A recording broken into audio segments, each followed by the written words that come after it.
So the Back 4 Blood beta has finally finished, and while this video has been a while in the making, I can hands down 100% say that I thoroughly enjoyed myself.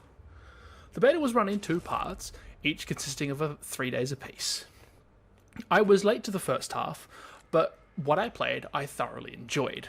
Now, I'm not going to say that I was the greatest, that I did all the things, but I got far enough that I was happy with my own self, and I suppose that counts for something. Now, for those of you who don't know what it is a 4-person multiplayer co-op, and if you cannot find real people to play with you, well then they do have bots. Now in this case, this is obviously a beta, so there are things broken, and there are things that will be fixed by the time this rolls out around October. I'm not going to go into the broken stuff because by the time some people watch this, there won't be any point. So, where to begin? As I've mentioned, it's a 4-player multiplayer co-op, in much the same way as games like Vermintide, World War Z, and Left 4 Dead 1 and 2. The kicker is that this game, Back 4 Blood, is made by the same studio, only this time it's with Warner Brothers backing, not Valve. There are more characters that I wasn't able to play because they're locked and won't come out until the game is finished, but the 4 characters that I have played are very, I want to say fun, but I feel like that word gets overused a lot. Each of the characters has different skills, perks, starting weapons, and abilities that they can do. For instance, one of them, his name is Evangelo, and his ability is to break out of things that will pin you, or at least break out of them faster. There are a whole raft of weapons and equipment that you could use and pick up throughout the game, and there's also a few new mechanics. So for those of you who played Left 4 Dead, it was fairly straightforward. You'd load in with your character, you'd run through the map taking on hordes and specials until you reach the safe room. Back 4 Blood turns that up. Not necessarily to 11, but definitely up a few notches on that dial.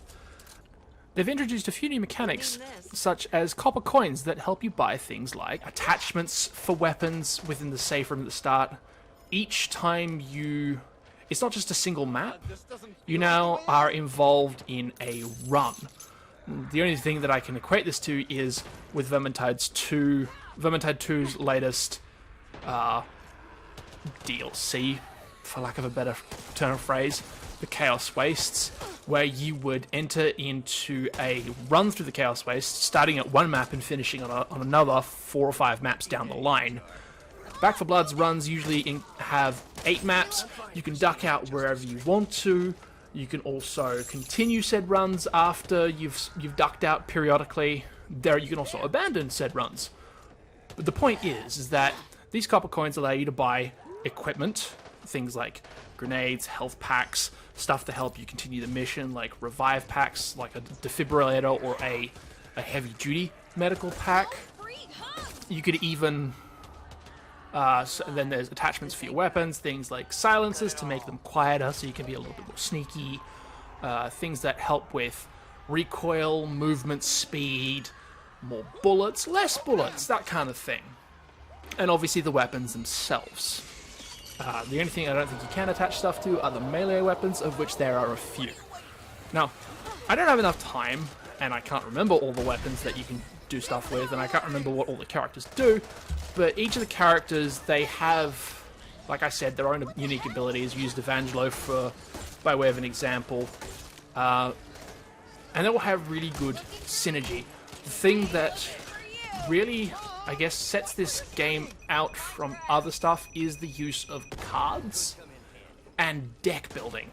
Now, this makes it sound like it's one of those card-based dungeon crawler deck builder games that it really isn't.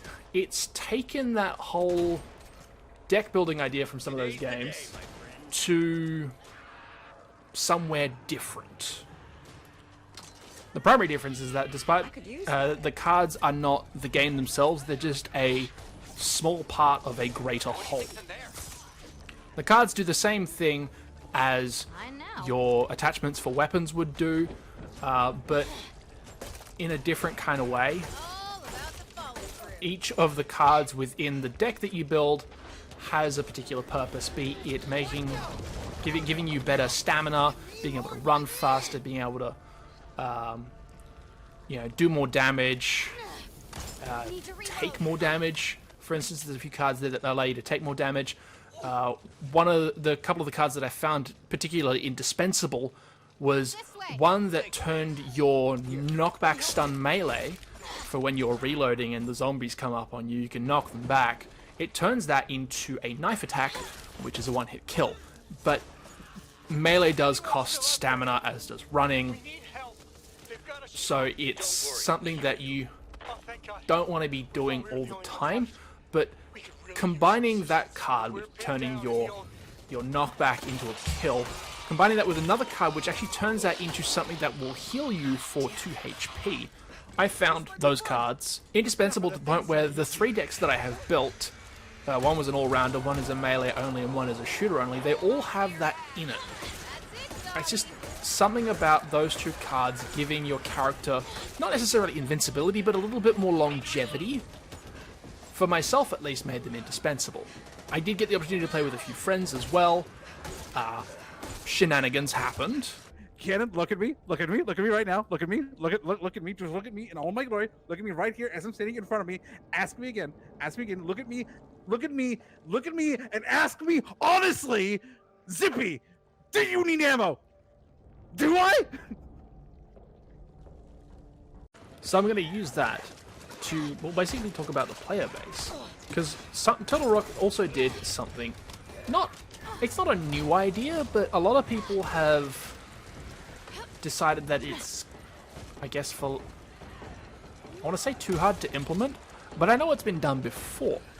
I know that Mojang has done it with Minecraft Dungeons, and there are a few others which I can't think of off the top of my head, but crossplay. If you buy Back 4 Blood when it comes out in October, you will not only be able to play with people on your chosen platform, be that Xbox, PlayStation, on the PC, whatever. You'll actually be able to play with all of them. So if you're a PC player and you have the crossplay checkbox ticked, you will be able to play with people on Xbox and PlayStation. If you are a person on PlayStation, you'll be able to play with people on Xbox. So if, for instance, you have friends that have it on Xbox and you've got it on the PlayStation, but neither of you really want to buy the other console, you don't have to. You just buy the game. And, load up into a multiplayer lobby and off you go. Same deal if you're on PC. Say you've got, you got 3 friends, one of them's on Xbox, 2 of them are on PC, and you yourself playing on PlayStation. It doesn't matter. You can play with all of them, irrespective of what platform you have chosen to buy Back 4 Blood on. And I think that it's really, really good. Yes, I had some teething issues. Again, disclaimer, it was a beta. Teething issues are to be expected. Yes, not everyone has the same playstyle, so that is always going to be there's always going to be an issue, but from the various games that I played, both just as like PC only, because I play on PC, it's my chosen platform, but also with crossplay on, you're always going to come across those that have a really good head for the game, and those that are just in it to have a bit of fun because, it got recommended, they picked it up, I have games that I'm not particularly very good at, but I've got friends that will play that game with me out of sheer bloody-mindedness and patience on their part, where I just go, well, what does this do? Click the thing and all of a sudden the shit hits the fan.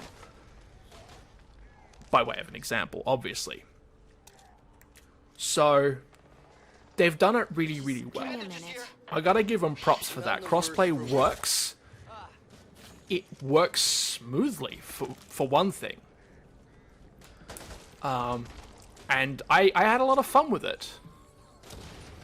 The other thing that I feel is necessary to point out is the fact that not everyone uses voice comms.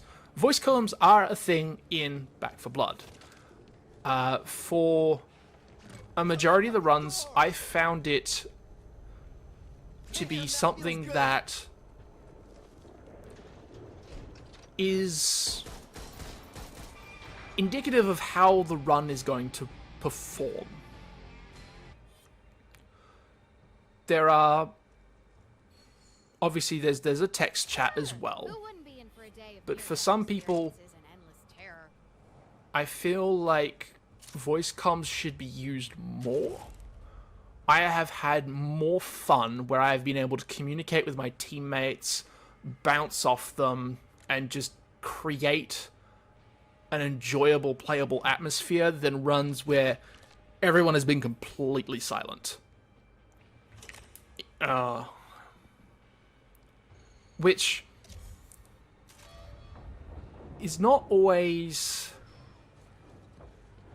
How do I put this? Voice comms are not the be-all and end-all. Obviously, you're going to get people that are just going to be really abrasive, irrespective of whether they're using text or voice. And keep in mind that I'm speaking from personal experience here, is I find voice comms to be one of those things where if you have it in a game, it is definitely something that you should use. It is a tool that you should utilize to ensure not necessarily the best possible outcome for a run, because there have been runs during the beta that playing with just some random guys on the internet where the voice comms were going and everyone was having a great time. We're having an absolute blast, but the run completely failed. It was a washout. We got wiped almost immediately. But nobody cared, because we'd found a group of people to play with that we just spent 20 minutes just having fun playing a game that we collectively enjoyed. And if you need it, take it.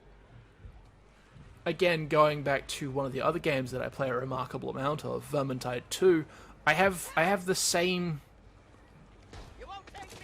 thoughts on voice comms in that game as well. It definitely helps I'm so sorry. Are you all right? feed the enjoyability. Obviously, you need to have the right group of people for that, but voice comms, yeah. That's where I'm going to leave it. I like the voice comms in Back 4 Blood. The smoothness and the clarity of the transmission was something that they obviously paid a decent amount of attention to. This doesn't feel like the way out. I think that's where I'm going to leave it. Yeah. My name's Cannon Fodder. This has been another Rambles About. Today's topic was obviously Back 4 Blood. I will probably be buying this game. I'm not going to lie. It's your lucky day. This is not go out and buy this game. This is just, here's what I thought. Yes, I will be getting it. I will leave it up to you to make up your own minds. Watch reviews when it comes out. Watch people play it. Talk to people that have the game. And form your own opinion. As for me, I'm gonna go be a cleaner.